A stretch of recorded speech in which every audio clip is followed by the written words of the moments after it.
Meanwhile, during the Sarapan Mesra Wira Samudra event, Anwar has called for the military housing project with an allocation of 190 million ringgit in Batu 10 Sandakan to be expedited. He said land issues related to the project would be addressed in cooperation with the state government, which has jurisdiction over land administration. Saya minta laporan kemajuan anda dalam tempoh 2 minggu, mungkin dalam syarat akan datang, ya. General PAT Tazim Nizam bagi laporan, saya nak tahu supaya ini dipercepatkan. So hi everyone, a very good day. My name is Nuraida Najihah binti Hasmullah, and in this video I will be sharing about a real project management issue related to the Malaysian Armed Forces, which is the military housing project at Batu 10, Sandakan, Sabah.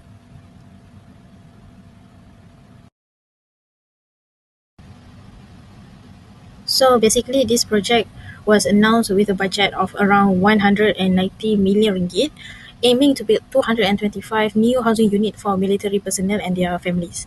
So this is a part of the government One Military Member, One House initiative, which target to provide a family housing for 16% of armed forces personnel by the end of the year of 2029. However, despite being a priority project, it faced a slow progress and also so much delay, so that the Prime Minister, Datuk Seri Anwar Ibrahim, personally urged the Armed Forces Chief, Datuk Nizam, to speed up the work.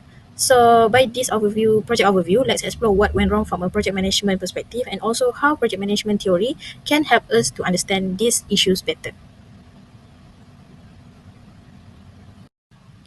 So basically, if you can see from the picture above, this is the Jejak Warisan Sandakan, basically animated Sandakan town. So the new housing project, which is Batu 10 housing for military forces, is at the Navy base at the Batu 10 camp.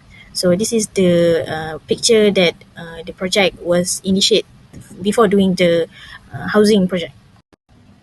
So moving on to the project management key issue. So in this part, I will also mention some theory linked with the issue. So the first big issue is the stakeholder conflict and also coordination. So this project involved many parties, including the Ministry of Defence, the Armed Forces itself, the Sabah State Government, the Land Office, and also the contractor and so on. So every of each them has its own rules and also procedures, especially since the land in Sabah is managed by the state. This situation reflects stakeholder theory, which says that a project can only succeed when the interests of all key stakeholders are aligned. Here, the lack of coordination creates delays and unclear responsibilities. The second issue is unclear project scope and planning. According to PMBOK framework, which is the Project Management Book of Knowledge, scope management is critical because when project requirements are not clearly defined, it leads to scope creep, which is the meaning of it is the project keep changing direction before it starts. This happens because the project design, the land use and housing specification are not finalized at the early stage. And then the third issue is involved with the time and cost overruns, which is the time and cost control. This connect to the iron triangle theory, which is focused on the balance between the time, cost and quality. If one of the element change, for example, like the schedule is delayed and also have a new instruction from the upper management, it will affect the cost and possibly the quality also. So the Sandakan project is facing this challenge now, where the delays might lead to higher costs due to inflation and also logistic problems. And last but not least, for the key issues is there is issue of the risk management, where the land ownership, material shortage, and weather condition in the Sabah were predictable risks, but also they were not properly mitigated. Project Management Book of Knowledge also reminds us that the risk management should happen at the early, but not only after the problem appear. In this section, I will explain about the project management framework, which is using the analysis from the PMBOK, which is the Project Management Book of Knowledge.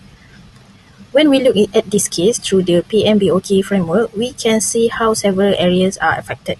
Under integration of the management, the coordination between the federal and state agency is weak. And then the second one is under the scope and schedule management. Planning and task sequencing were not clear from the beginning. And then for the third one is the cost management, which is the budget monitoring is difficult because the changing timelines and also the material prices. And also under stakeholder management, communication gaps between agency can cause delay. So this also all of these also can connect to the system theory, which is view a project as a whole system, which meaning that if one part fail, it affect everything else. So when the coordination fail at one level, it slow down the entire project.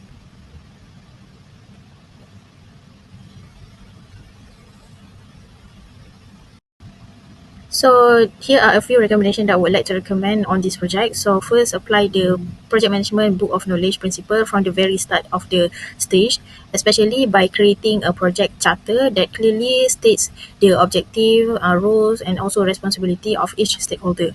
The second is stakeholder management, as suggested by the stakeholder theory. In this case, the Ministry of Defence and the Sabah state government could form a joint task force to manage the land and construction issue more efficiently. So the third one is to balance the iron triangle by setting a realistic goal for cost, time, and quality. And also with this, to communicate early if one of the item is going to change. And then the fourth one is to adopt agile practices instead of waiting until 2030 for the completion of the project. The project also can be divided into a smaller phases. Let's say, for example, like 50 units per phase, so that the results are more visible. Feedback also can be collected, and any adjustment can be made along the way.